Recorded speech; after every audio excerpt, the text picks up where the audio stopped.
প্রিয় দেশ এবং বিদেশের প্রবাসী ভাই ও বোনেরা, আসসালামু আলাইকুম ওয়া রাহমাতুল্লাহ।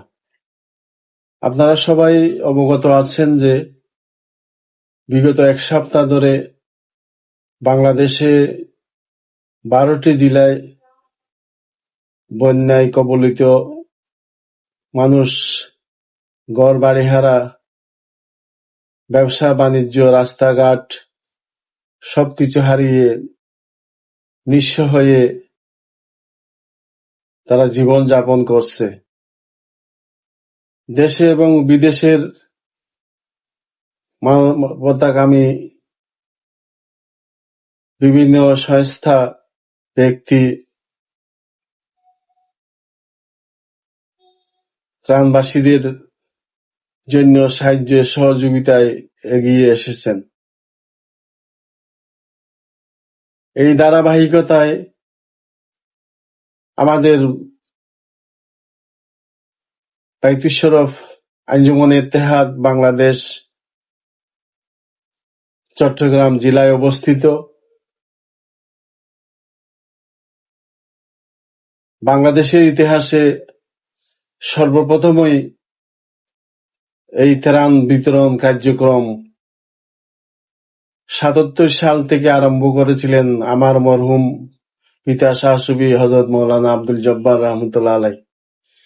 এই ধারাবাহিকতায় আমরা এই ত্রাণ কার্যক্রম আঞ্জুমান ইত্তেহাদ বাংলাদেশ, আঞ্জুমান নওজোয়ান বাংলাদেশ, মজলিস উলামা বাংলাদেশ এর যৌথ উদ্যোগে ইতিমধ্যে ফেনী, কুমিল্লা, খাগড়াছড়ি, রাঙ্গামাটি, মাইনী মারিশা এবং বিভিন্ন উপজেলায় ত্রাণ আমরা যথাসম্ভব পৌঁছে দেওয়ার চেষ্টা করেছি। এই ত্রাণ কার্যক্রম অব্যাহত আছে। আগামীকালও আমরা ত্রাণ নিয়ে ফেনী, মহিপাল এবং কুদ্দুস মিয়ার হাটে একটি আমাদের কর্মী বাহিনী যাবে। আমিও যাওয়ার আশা রাখি।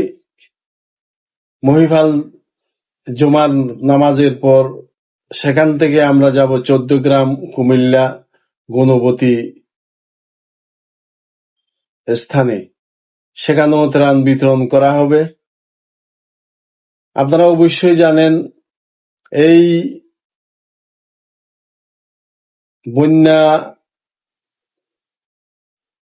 কবলিতের পরেও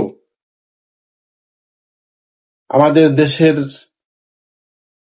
লোকজন ঘরবাড়ি হারা হয়ে নিঃস্ব হয়ে আছে।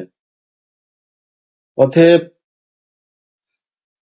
এই ত্রাণ কার্যক্রম চলমান রাখার জন্য আমি সকল মানবতাবাদী কর্মীদেরকে অনুরোধ জানাচ্ছি, আমরাও দুর্যোগের পরেও, বন্যার পরেও এই ত্রাণ বিতরণ করার কার্যক্রম অব্যাহত রাখবো ইনশাআল্লাহ। পরিশেষে ইতিমধ্যে অনেকেই আমাদেরকে সহযোগিতা করেছেন এবং দেশবাসীর প্রতি আমার বিশেষ অনুরোধ, ত্রাণবাসীদের জন্য সার্বিকভাবে সহযোগিতা করার জন্য অনুরোধ জানাচ্ছি। আপনাদের সবার প্রতি ধন্যবাদ জানাচ্ছি।